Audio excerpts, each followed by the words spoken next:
Brooksaw Antiques here. Today we have this 1957 Smith Corona Silent Super vintage portable typewriter. I'm going to show you how to use the functions and make sure they all work. Color is Desert Sand. Up top is the adjustable paper guide. This helps you guide the page in straight. I'm going to line that up with the edge of the platen, which is the main roller that feeds the paper.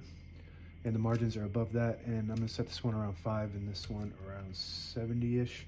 It's about the length of a page. You just want to make sure they're in between these two paper fingers so you don't get stuck on them. This is the paper support arm that flips up from the back. And this is the paper bail. It's got 3 adjustable rollers and 2 paper fingers. That's when you know you're dealing with a luxury Smith Corona, because it has all that support to help hold the page down, make the print look nice.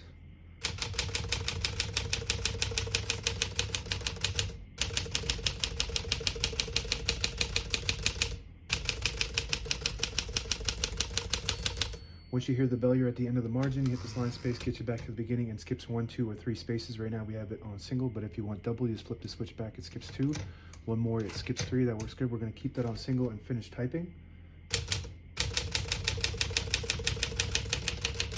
As you can see, all the keys type nice and none of them skip or stick. I'll type a sentence in red on the next line. To switch from black to red, there's a switch on the right side here. Flip it all the way down, and prints the bottom portion of the ribbon. When you have it in the middle, on the white dot, it doesn't print any ink at all. It just leaves a stencil for copying purposes. When you have it up top on the blue dot, it prints the top portion of the ribbon, which is black. We're going to move that down to red.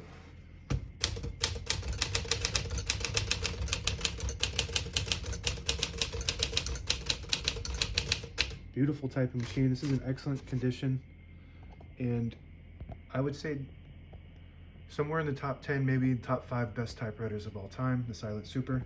I know it's not silent, but it's just a brand because it's a little bit quieter than the average typewriter.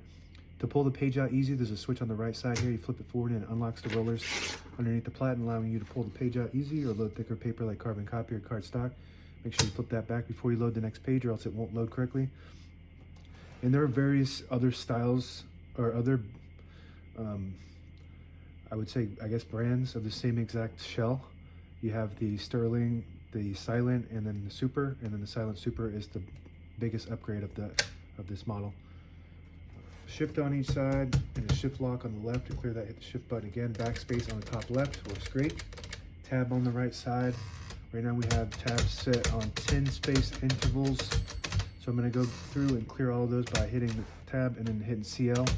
Just going to clear them all.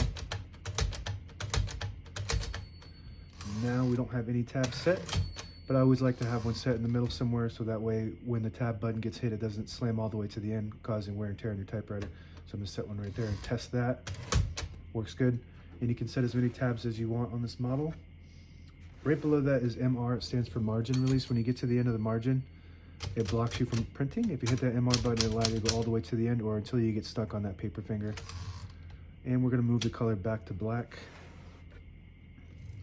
Open the hood, all the brand new ribbons loaded on the left, so it's pulling to the right clockwise. If you want to switch that direction, there's a little lever above the backspace. You flip that up, it'll pull counterclockwise to the left. You flip it down, clockwise to the right. And the touch controls up front here. So right now it's on low. If you move it to the left, it creates a tension when you hit the keys, so they respond faster, but you do have to hit them harder for them to print. You push that up. Oops, sorry. You push it to the right. You don't have to hit the keys as hard for them to print, but they don't respond as fast. On the right side of the carriage is the carriage release, very smooth. It has a nice metal carriage releases. On the newer models, they turn this into a hard plastic knob, and those break off all the time. So if you need one of those, check out my shop. I have 3D printed ones available since they don't make them anymore. And this is the carriage lock. If you lift that up, it'll release the carriage and lock in the middle. So when you have it in the case, it doesn't slam around, causing potential damage to your escapement. The escapement is the mechanism that allows the carriage to move one space when you type. And if the carriage is moving freely when you have it in the case, it could damage that. Very hard to replace. This is your left carriage release, very smooth. And this lever here, if you pull that out, it'll disable the spacing so you can get to an exact spot on the page. You push it in, you get the clicks. Each one of those clicks is one space. Same concept with this lever on the inside here. You push that down, it disables the spacing. You push it up, you get the clicks. And the last function is the page gauge, which on the inside there of the platen is a set and end. So when you set it, you want to set it right below the 11, like right there.